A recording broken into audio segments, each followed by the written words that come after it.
एक गांव में एक बेहद गरीब आदमी रहा करता था। उसके दो पुत्र थे। बड़ा लड़का जन्म से ही अंधा था और छोटा लड़का अनपढ़ व गंवार था। उसने भी कोई काम धंधा नहीं सीखा था। वह आदमी बड़ा दुखी था। जैसे तैसे दिन गुजरते जा रहे थे। धीरे धीरे वह व्यक्ति कमजोर होता गया और एक दिन चारपाई पर पड़ गया। वह समझ चुका था कि अब उसकी मृत्यु निकट है।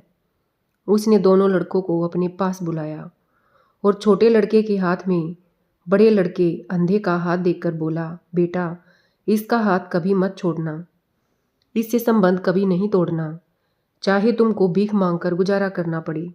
इसका भार मैं तुम पर ही छोड़कर जा रहा हूँ।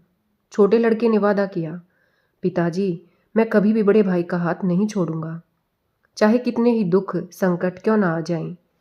बूढ़े के देहांत के बाद छोटा भाई बड़े का हाथ थामकर दिन भर घूमा करता था।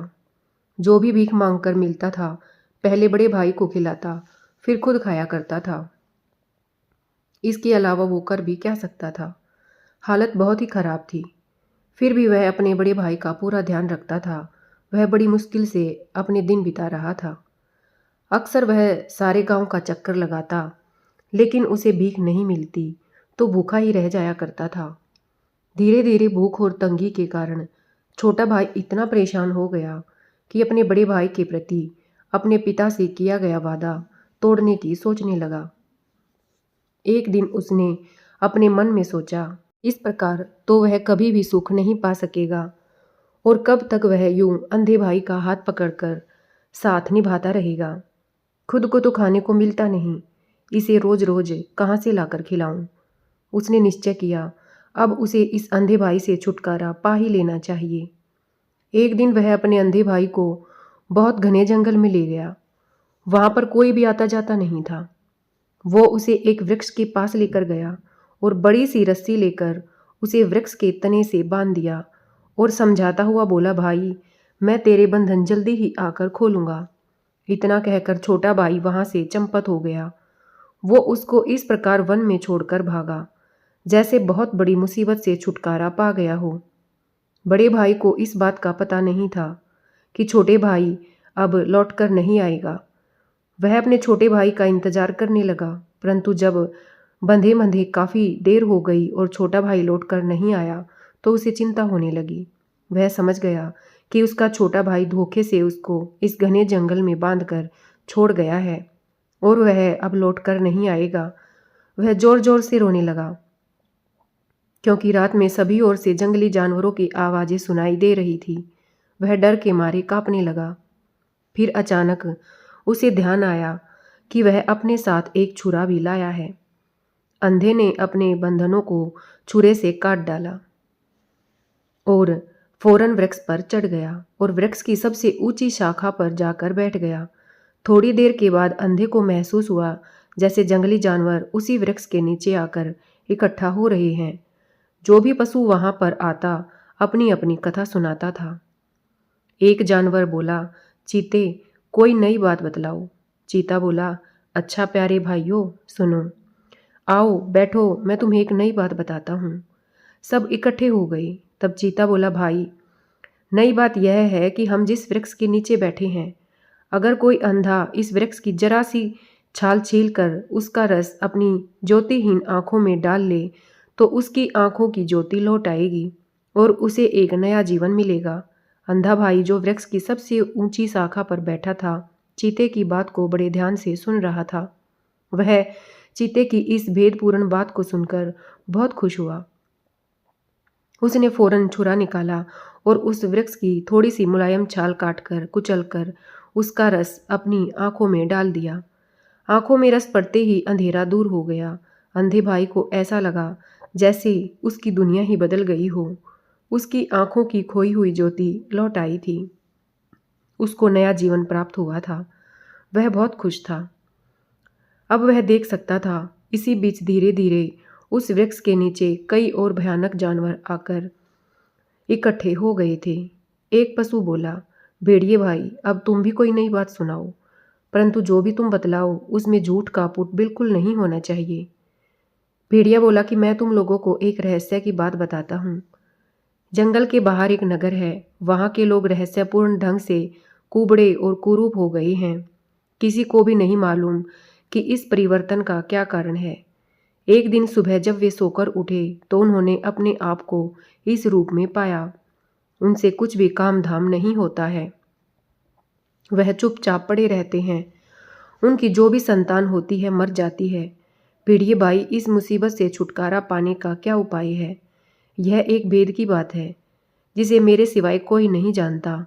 बस केवल मुझे ही ज्ञात है कि उत्तरी भारत में स्थित टेहरी नदी के किनारे एक पीपल का वृक्ष है।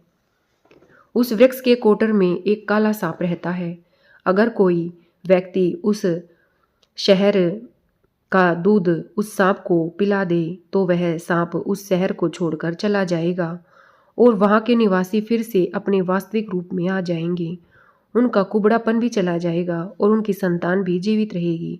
भेड़िए की बात सुन शेर भी कोई भेद भरी बात याद करने लगा तो बोला कि सुनो भाइयों, मैं तो तुम लोगों को एक ऐसा भेद बताने जा रहा हूँ कि अगर कोई मनुष्य इसे जान जाए तो काफ़ी लाभ उठा सकता है। हम क्योंकि मनुष्य नहीं हैं इसलिए हम इस रहस्य से कोई लाभ नहीं उठा सकते। इस राज्य की राजकुमारी कई दिनों से बीमार पड़ी है। राजा राजकुमारी से बेहद प्यार करता है। राजा ने राजकुमारी के इलाज में कोई कसर नहीं छोड़ रखी है। कई वैद्य हकीम राजकुमारी के इलाज के लिए भागे भागे फिर रहे हैं। उन्होंने अपनी एड़ी चोटी का जोर लगा दिया, परंतु राजकुमारी की अवस्था में सुधार का कोई लक्षण नहीं दिख रहा है। साधु संतों ने भी राजकुमारी को देखा, परंतु वे भी कुछ नहीं कर सके। सब के सब हैरान हैं। किसी की भी दवा काम की साबित नहीं हो रही है। राजकुमारी के ठीक होने का सिर्फ एक ही उपाय है। वो क्या? सब पशु एक साथ बोले। राजकुमारी के पलंग के नीचे एक काली बिल्ली बड़ी मज़े से लेटी रहती है।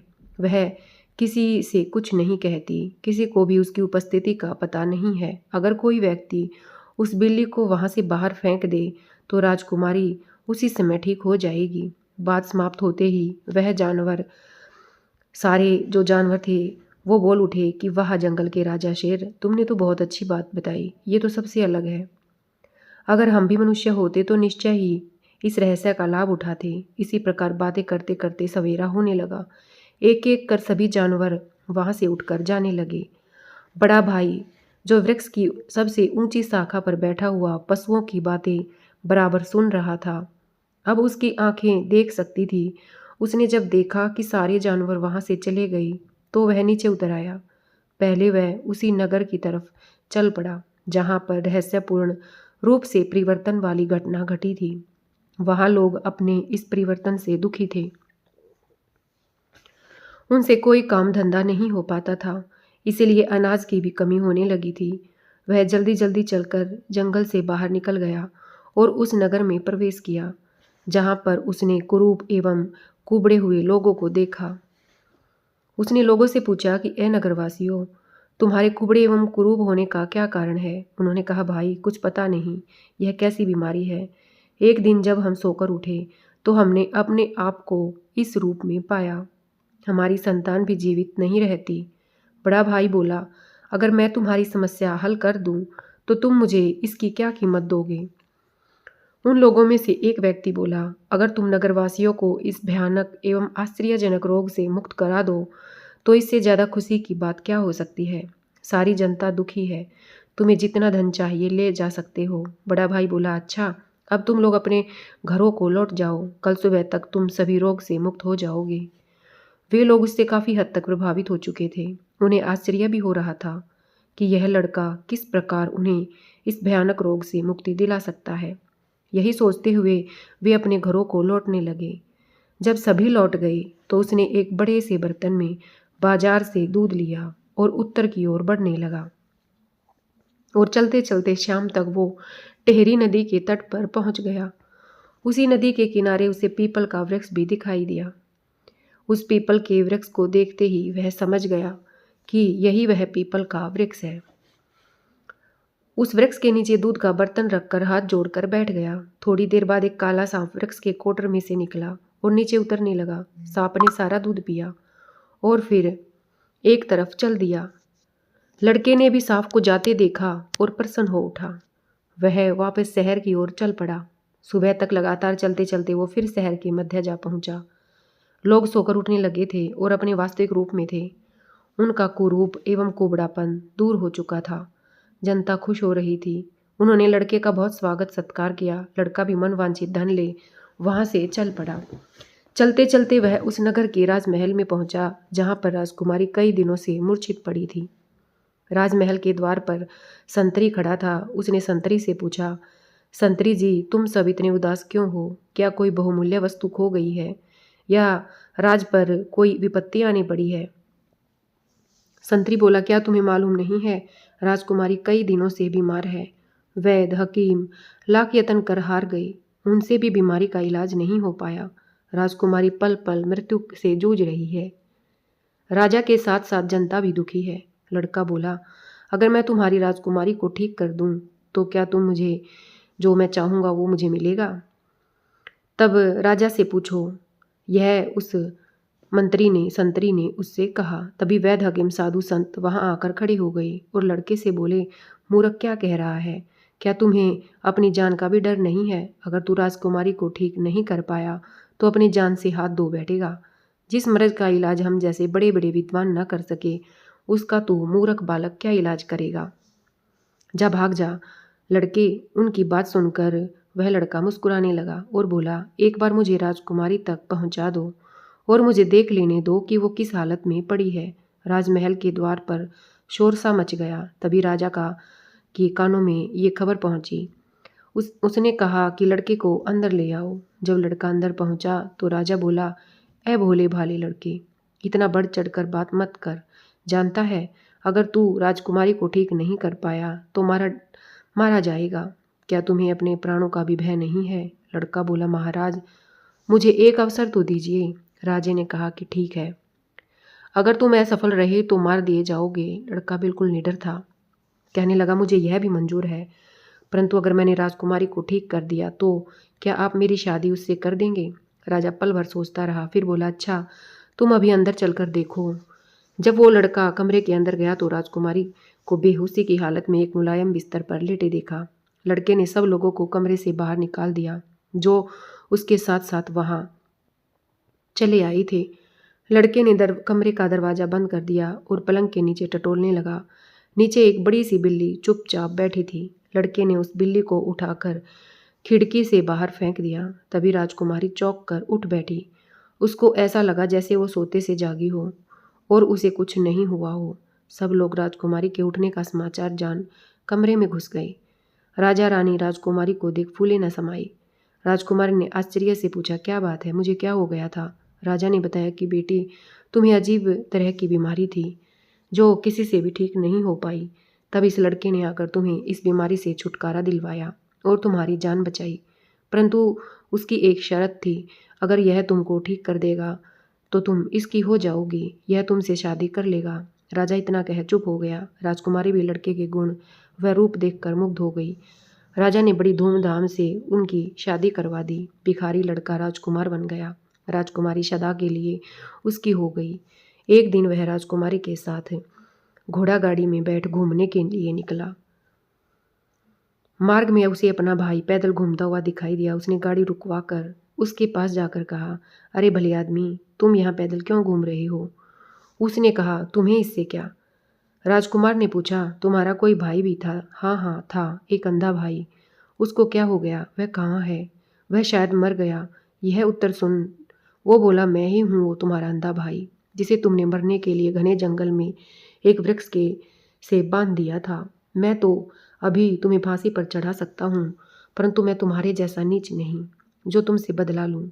फिर उसने अपने छोटे भाई को सारी बात बताई कि किस प्रकार उसकी आंखों की ज्योति लौटी और किस प्रकार वह राजकुमारी की बीमारी को दूर कर राजकुमारी का पति बना। छोटा भाई भी आश्चर्य से उसकी तरफ देखने लगा। उसने अपने बड़े भाई को पहचान लिया था।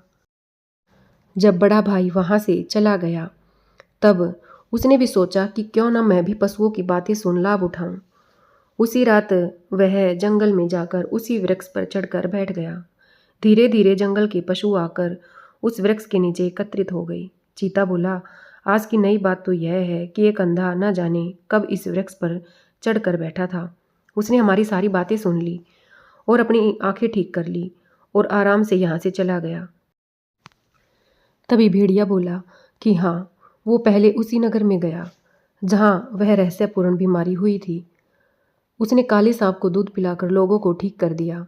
उसने काफ़ी धन कमाया। तभी शेर बोला। फिर वह राजमहल पहुंच गया और राजकुमारी की बीमारी दूर कर उसका पति बन बैठा। उसकी बातें सुनकर चील ने ऊपर देखा तो चौंक कर बोली, पेड़ पर कोई सफ़ेद सी चीज़ दिखाई देती है। शायद यह वही दुष्ट है। फौरन पेड़ पर चढ़ जाओ और उसकी टांगी पकड़कर नीचे गिराओ। छोटा भाई भय से कांपने लगा। कुछ जानवर पेड़ पर चढ़ गई और लड़के को नीचे गिरा दिया। सब पशु उस पर झपट पड़े और उसका सफाया कर दिया।